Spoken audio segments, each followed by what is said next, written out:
Hello guys, welcome back again sa ating YouTube channel, no, The Action Man. Una sa lahat, may love shoutout po sa lahat ng mga kakampeng at sa mga hindi man mga kakampeng. Kung interesado ka sa video ito, patapusin mo na hanggang dulo at huwag nyo nang kalimutan na i-like at i-share ang ating video para malaman naman ng iilan sa ating mga kababayan na nagtutulog-tulugan sa katotohanan. So muli naman nagbabalik ang nag-iisa nyong host na si The Action Man para magbigay ng komentaryo at reaction sa mga mainit ng issue ng bayan.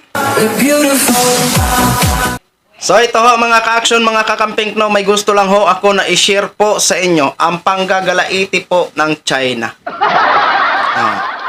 Kasi po katatapos lang ng eleksyon ng Taiwan at mapayapa po natapos ang kanilang eleksyon at may panibago na din po silang presidente. At ito nga po, nanggigigil ang China at itinuturing nila na tinik sa lalamunan ang outgoing presidente ng Taiwan.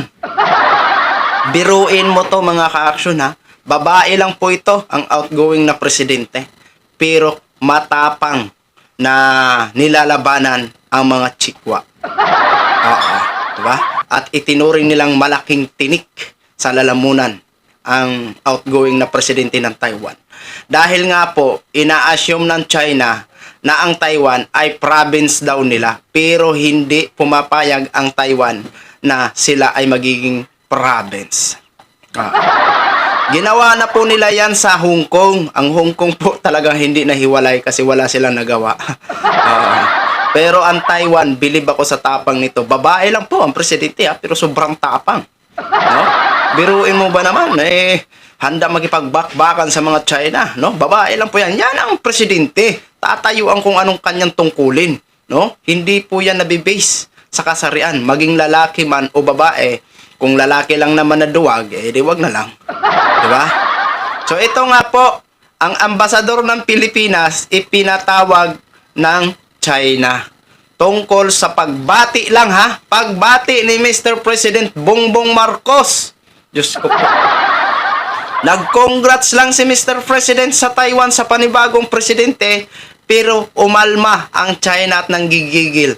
Lumabag daw sa one China policy daw si Mr. President. Bumati lang, lumabag na agad. Diba?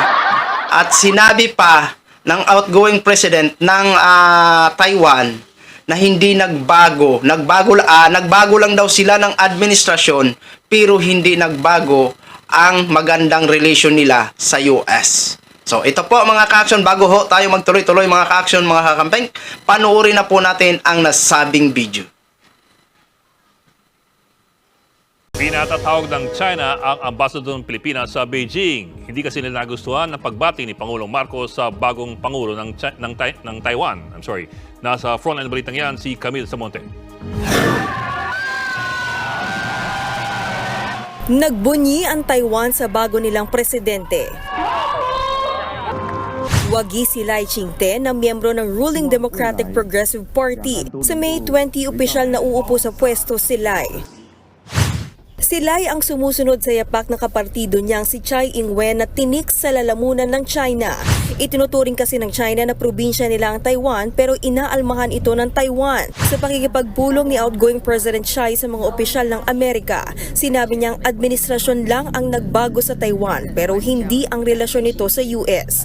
Umaasa pa nga siyang mas magiging matibay pa ang US-Taiwan relations. Kaya naman, ang President-elect na si Lai may banat agad sa China. Nilabanan daw nila ang sinumang manghimasok sa kanilang bansa dahil naniniwala silang kailangan nilang maghalal ng sariling presidente. Hindi naman daw sila nagsisimula ng gulo. Gusto lang nilang panatilihin ang demokrasya. Si Pangulong Bongbong Marcos kinongratulate ang bagong presidente ng Taiwan pero hindi yan nagustuhan ng China. Kaya pinapatawag nila si Philippine Ambassador to Beijing Jaime Flor Cruz. Labag daw sa One China policy ang ginawa ni PBBM. Sa ilalim ng policy, tinuturing na isang probinsya ng China at hindi hiwalay ang Taiwan.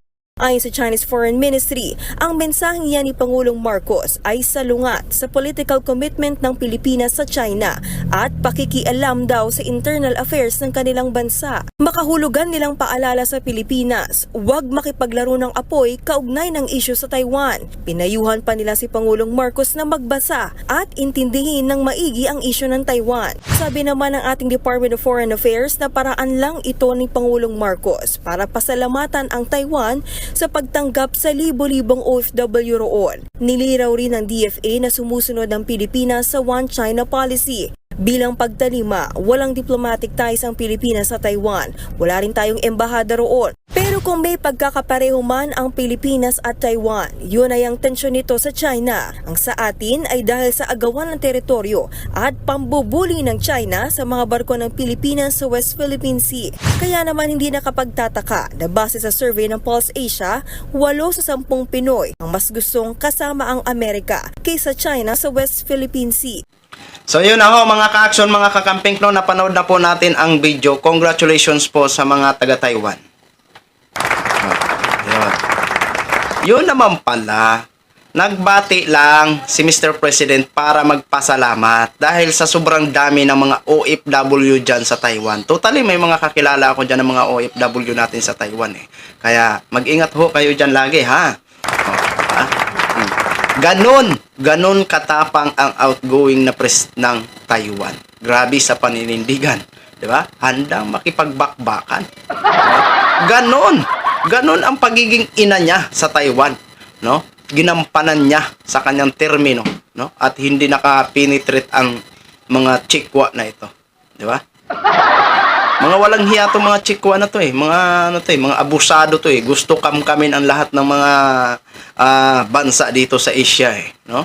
Hindi na sila diyan na ano sa sobrang lawak na nila ng sinakop na nila. Hindi na ito na hiya itong mga ano na to mga Diyos ko.